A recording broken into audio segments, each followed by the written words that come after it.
আজকে শিবির পরিচয়ে আজকে আমরা আপনাদের সামনে কথা বলতে পারছি। যেদিন আমি শিবির হিসেবে আত্মপ্রকাশ করলাম আমার এত খারাপ লাগছে। কিছু মানুষ বলা শুরু করছে তারা আমরা প্রতারিত হয়েছি। এটা কেমন কথা? এই জাতি তারা আয়না করে থাকতে প্রস্তুত, তারা ফেসিবাদে থাকতে প্রস্তুত, কিন্তু শিবির আন্দোলনে সহায়তা করবে, শিবির আন্দোলন নেতৃত্ব দিবে, এটা শুনতে তারা প্রস্তুত না। শিবির মানে তাকে মারা বৈধ, শিবির মানে তার বিরুদ্ধে মামলা দেওয়া বৈধ।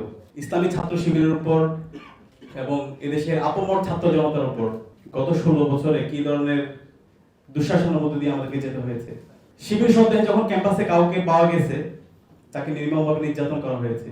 নির্যাতন করার পরে তাকে থানায় দেওয়া হয়েছে, থানায় দেওয়ার পরে তাকে মামলা দেওয়া হয়েছে এবং এই মামলা দেওয়ার পরে এই দেশের যারা সুশীল সমাজের প্রতিনিধি ছিল, আমাদের বিশ্ববিদ্যালয়ের শিক্ষকরা ছিল, তারা এটার বৈধতা দিয়েছিল। শিবির মানে তাকে মারা বৈধ, শিবির মানে তার বিরুদ্ধে মামলা দেওয়া বৈধ। শিবিরের কোনো মানবাধিকার থাকতে নেই। আবরার ফাহাদ যখন শহীদ হয়েছে, আবরার ফাহাদের শাহাদাত পরবর্তী কিছু মানুষ এবং এদেশের মিডিয়া তারা কথা বলতে শুরু করেছে, না শিবির সন্দেহে কাউকে মারা যাবে না, শিবির সন্দেহে মারলে এটা একটু খারাপ কাজ, কিন্তু কেউ যদি শিবির হয় তাকে মারা যাবে। কিন্তু এই 24-এর অভ্যুত্থান পরবর্তী আমাদের শহীদদের আত্মত্যাগের মাধ্যমে আজকে আলহামদুলিল্লাহ আমরা আমাদের অধিকার ফিরে পেয়েছি। এদেশের আপামর ছাত্র জনতা তাদের অধিকার ফিরে পেয়েছে। আজকে শিবির পরিচয়ে আজকে আমরা আপনাদের সামনে কথা বলতে পারছি। আমরা যে মানুষ, আজকে আমরা মানুষ হিসেবে আপনাদের সামনে আমরা দাঁড়াতে পেরেছি আলহামদুলিল্লাহ।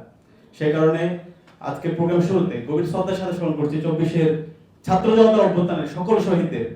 আল্লাহ পাক সুবহানাহু ওয়া তাআলা সকল শহীদদের জান্নাতুল ফেরদৌসের মেহমান হিসেবে কবুল করুন। প্রিয় সংগ্রামী ছাত্র জনতা, এতক্ষণ ধরে দীর্ঘ আলোচনা হয়েছে। আমি আমাদের সম্মানিত অতিথিবৃন্দকে ধন্যবাদ জানাচ্ছি, ব্যস্ততার মাঝে আমাদেরকে সময় দিয়েছেন। আমাদের আরো কিছু অতিথি থাকার কথা ছিল। ইশাক হোসেন ভাই, ওনার সাথে গতকালকে কথা হয়েছে, আজকেও কথা হয়েছে। শরীর একটু অসুস্থ, যে কারণে উনি আসতে পারেনি। আশা করছি সামনে ইনশাআল্লাহ আমরা পাবো। এর বাইরে আমাদের নাগরিক কমিটির আহ্বায়ক নাসির ভাইও আসার কথা ছিল, ওনার একটি প্রোগ্রাম থাকার কারণে উনি আসতে পারেনি।